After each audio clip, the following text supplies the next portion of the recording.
There were big beads of perspiration on Brutal's forehead, and at his temples, just below the hairline.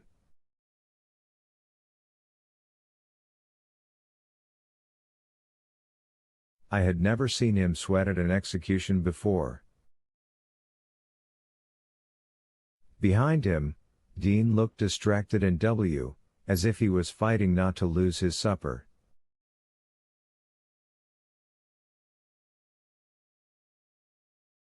We all understood that something was wrong. I know that now. We just couldn't tell what it was. No one knew, not then, about the questions Percy had been asking Jack Van Hay.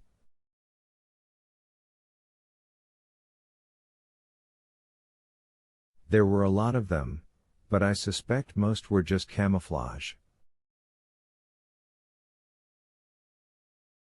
What Percy wanted to know about, the only thing Percy wanted to know about, I believe, was the sponge.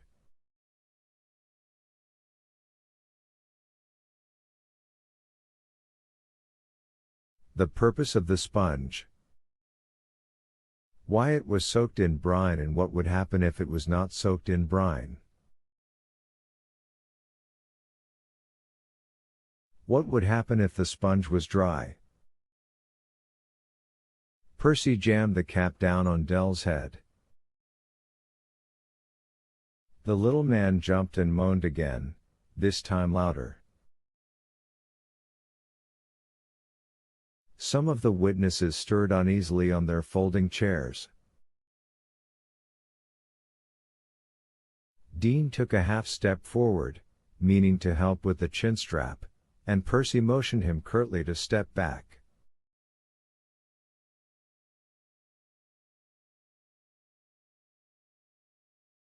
Dean did, hunching a little and wincing as another blast of thunder shook the storage shed.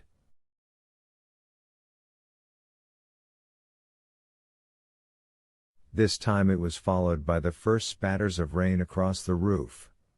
They sounded hard, like someone flinging handfuls of goobers onto a washboard.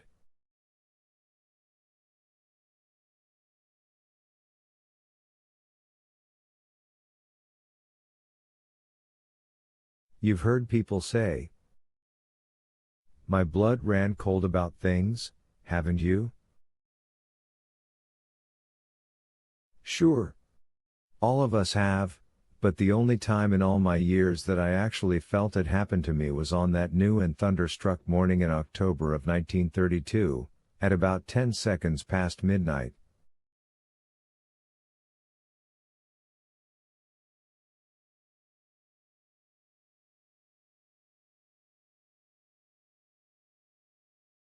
It wasn't the look of poisoned triumph on Percy Wetmore's face as he stepped away from the capped, clamped, and hooded figure sitting there in Old Sparky. It was what I should have seen and didn't.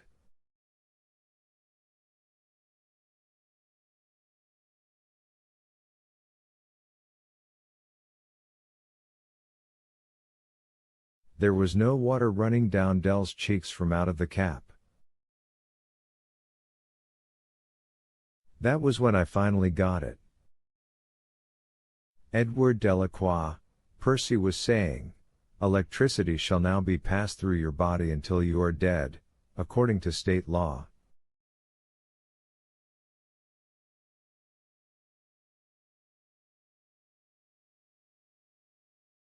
I looked over at Brutal in an agony that made my urinary infection seem like a bumped finger. The sponge is dry.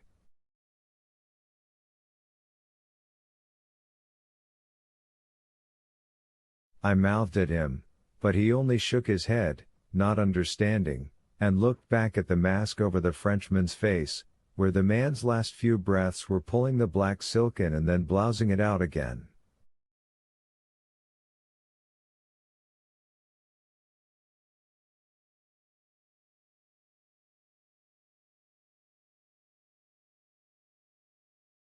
I reached for Percy's elbow and he stepped away from me, giving me a flat look as he did so.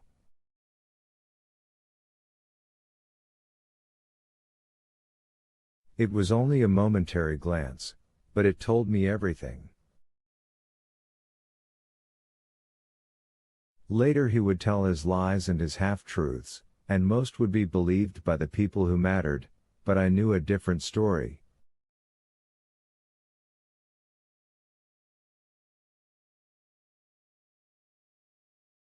Percy was a good student when he was doing something he cared about. We'd found that out at the rehearsals, and he had listened carefully when Jack Van Hay explained how the brine-soaked sponge conducted the juice, channeling it, turning the charge into a kind of electric bullet to the brain.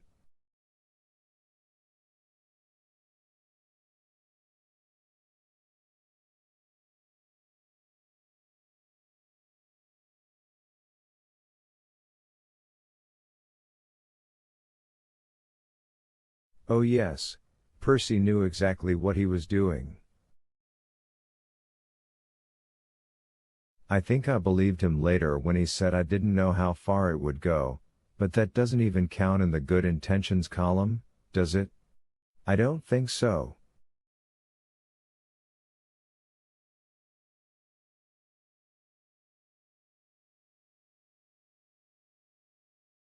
Yet, short of screaming in front of the assistant warden and all the witnesses for Jack Van Hay not to pull the switch, there was nothing I could do.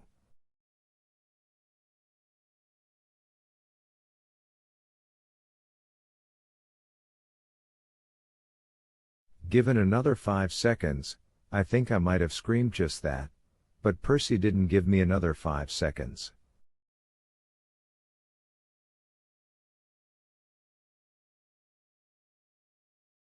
May God have mercy on your soul, he told the panting, terrified figure in the electric chair, then looked past him at the mesh-covered rectangle where Harry and Jack were standing, Jack with his hand on the switch marked Mabel's hair dryer.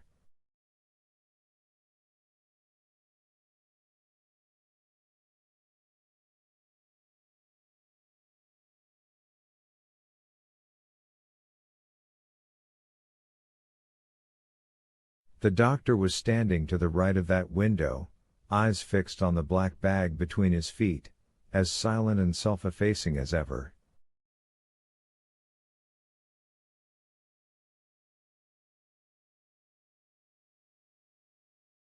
Roll on 2. At first it was the same as always, the humming that was a little louder than the original cycle up, but not much, and the mindless forward surge of Dell's body as his muscles spasmed.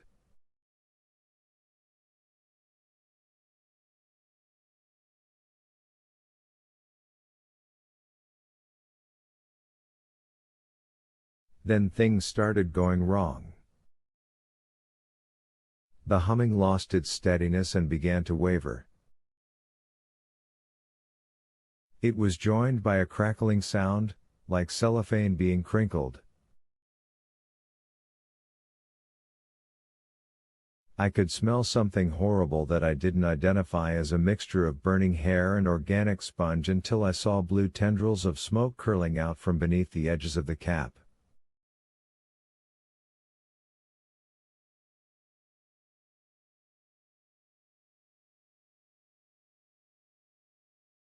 More smoke was streaming out of the hole in the top of the cap that the wire came in through.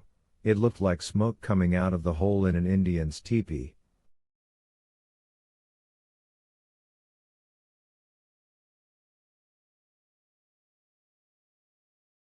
Delacroix began to jitter and twist in the chair, his mask-covered face snapping from side to side as if in some vehement refusal.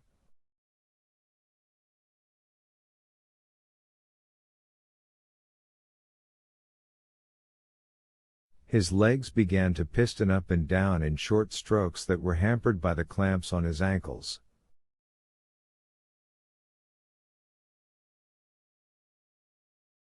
Thunder banged overhead, and now the rain began to pour down harder. I looked at Dean Stanton. He stared wildly back. There was a muffled pop from under the cap, like a pine knot exploding in a hot fire, and now I could see smoke coming through the mask, as well, seeping out in little curls.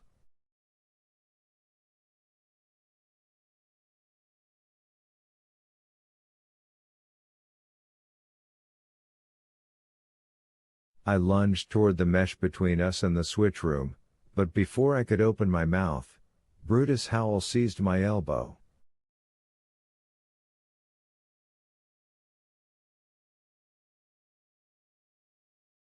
His grip was hard enough to make the nerves in there tingle. He was as white as tallow but not in a panic, not even close to being in a panic.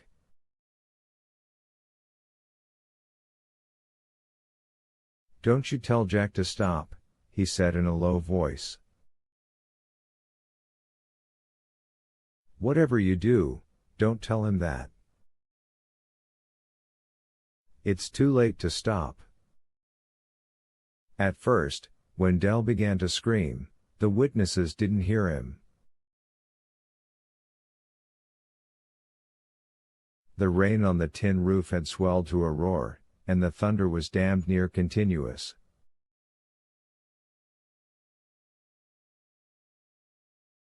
But those of us on the platform heard him, all right. Choked howls of pain from beneath the smoking mask, sounds an animal caught and mangled in a hay baler might make.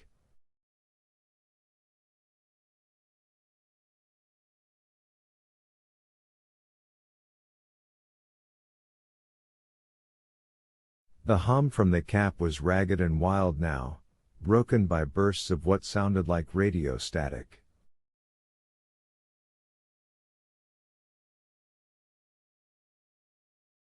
Delacroix began to slam back and forth in the chair like a kid doing a tantrum.